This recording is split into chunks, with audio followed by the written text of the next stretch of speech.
দেখে খুশি হয়ে গেলেন। আল্লাহ তাআলা আগুনকে অর্ডার করলেন, কুল্লা ইয়া নারু কুরনি বারদাও ওয়া সালামান আলা ইব্রাহিম। সবাই বলুন, কুল্লা ইয়া নারু কুরনি বারদাও ওয়া সালামান আলা ইব্রাহিম। ও আগুন, আমার ইব্রাহিমের জন্য শান্তি এবং আরামদায়ক হয়ে যাও। সুবহানাল্লাহ। এই অবস্থা যখন দেখলেন, আর ওদিকে নমরুদ তার সিংহাসনে বসে দেখতেছে ইব্রাহিম এখানে বসে আছে, তার জ্বলছে না, তিনি পোড়াচ্ছেন না।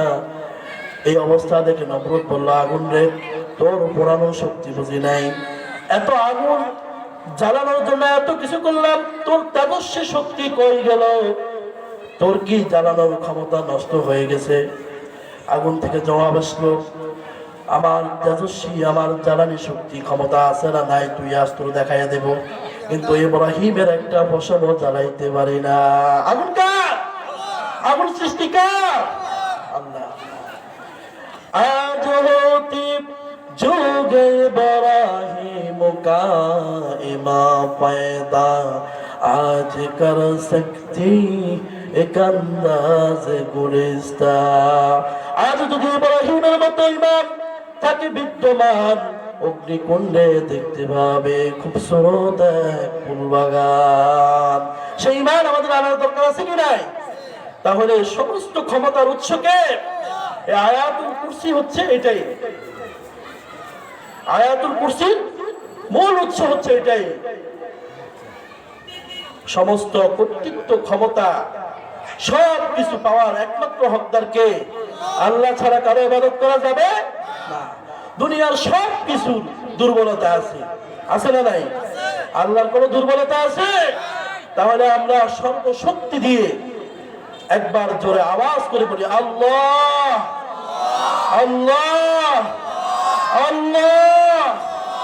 আল্লাহ পাক আমাদেরকে শোনার, বুঝার, আমল করার তৌফিক দান করুক। ঈমান বিকিয়ে দেওয়া যাবে? যেই কোনো পরিবেশ পরিস্থিতি, যে অবস্থায়, যে বিপদ মুসিবত আসুক, সর্ব অবস্থায় ভরসা করতে হবে কার উপর? দুনিয়ার কারো উপর ভরসা করা যাবে না। আল্লাহ তাআলা আমাদেরকে বুঝার তৌফিক দান করুন। সবাই বলে আমিন। ওয়া আখিরু দাওয়ানা আলহামদুলিল্লাহি রাব্বিল আলামিন। আসসালামু আলাইকুম ওয়া রাহমাতুল্লাহি ওয়া বারাকাতুহু। আলহামদুলিল্লাহ, অত্যন্ত চমৎকার আলোচনা পেশ করেছেন। আসলে কোরআনের কথা যেই বলুক, একটু সময় দিলে, বলতে গেলে কোরআনের গভীরে ঢুকতে একটু সময় লাগে। যেহেতু উনিও আমাদের স্থানীয়, আশা করি মনে কষ্ট নেবেন না। আমাদের অতিথিরা আছেন, ওনারা বয়ান পেশ করবেন, এই কারণে ওনাদেরকে আমরা সময় কম দিয়েছি। এখনই এশারে আজান হবে, আজানের 5 মিনিট পর জামাত দাঁড়িয়ে যাবে। আমাদের যাদের ওযু ইস্তেঞ্জার প্রয়োজন, আমরা ওযু ইস্তেঞ্জা সেরে নিচ্ছি। বিদায় দিচ্ছি আমাদের হযরত মাওলানা নূর মোহাম্মদ সাহেবকে এবং দোয়া করছি আল্লাহ যেন ওনাকে দ্বীন ইসলামের খেদমতে কবুল করেন। সম্মানিত উপস্থিতি, এই পর্যায়ে সালাতুল ইশারের আজান হবে। আজান পরিবেশন করবে এই এলাকার কৃতি সন্তান মোহাম্মদ শাহাদাত।